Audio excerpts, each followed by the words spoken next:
The purpose of my trip in Germany and coming to Berlin is participating in the roundtable of the future of universities, specifically in the role of digital education and how the digital revolution is impacting universities overall.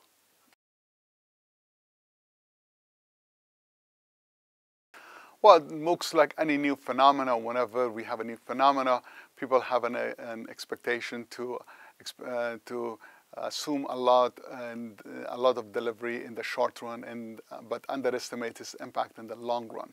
I think that same analogy applies for MOOCs.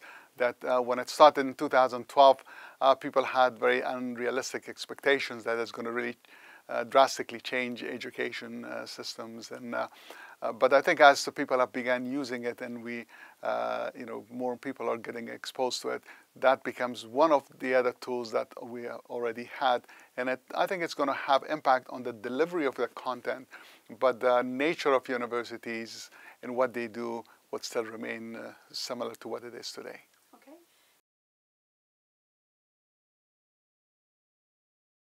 Well, I think if I look at it in two different areas, one for the emerging economies, where many of those countries do not have adequate bricks and mortar capabilities to accommodate all of their, to all of their youth and meet all of their needs. And even if somehow they have the bricks and mortar, they do not have adequate faculty and textbooks and other material.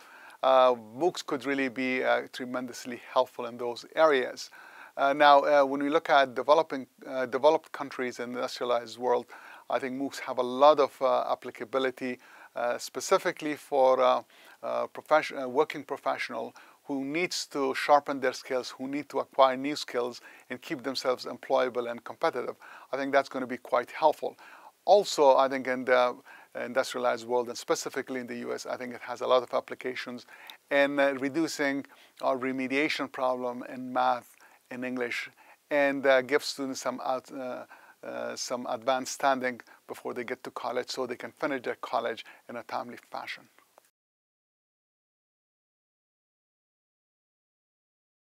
Well, I think it's the MOOCs and other new technologies are impacting the delivery and basically changes the role of the faculty member. I think we have to remember that regardless of any new technology, the role of the faculty will always be central in the learning enterprise and the learning activity. And what it does is it frees the faculty member for some of the tasks, but the faculty member will have the opportunity to spend more time in about how students learn, about the pedagogy, and about the, concentrating on the analytics and how student learns, and what are the techniques that the faculty member could use to enhance the learning process and make that to be far more meaningful. So from that point of view, I think these new technologies, including MOOCs, will have a major positive impact in the long run. I think the next step would be is for people to look at it as just another tool rather than some kind of a silver bullet. And this is just like any other technology. The more creative ways that we can think of using it in specific situations, I think that's where we're going to see the impact of it.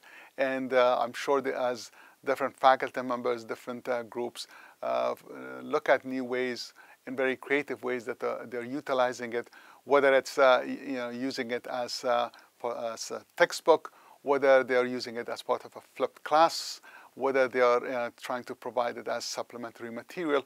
All of these different ways in specific situations could really enhance the learning ability, and above all, it can enhance retention and improve graduation rates, which really is a big issue, specifically when you look at public universities in the US and I think everywhere. I think if we are able to do that one and be able to increase the number of students who graduate and specifically help in the STEM areas in science, technology, engineering, and math, and be able to increase the number of graduates as President Obama has set up a goal of increasing that numbers by 1 million by 2025. I think MOOCs in those aspects could really play a major positive role.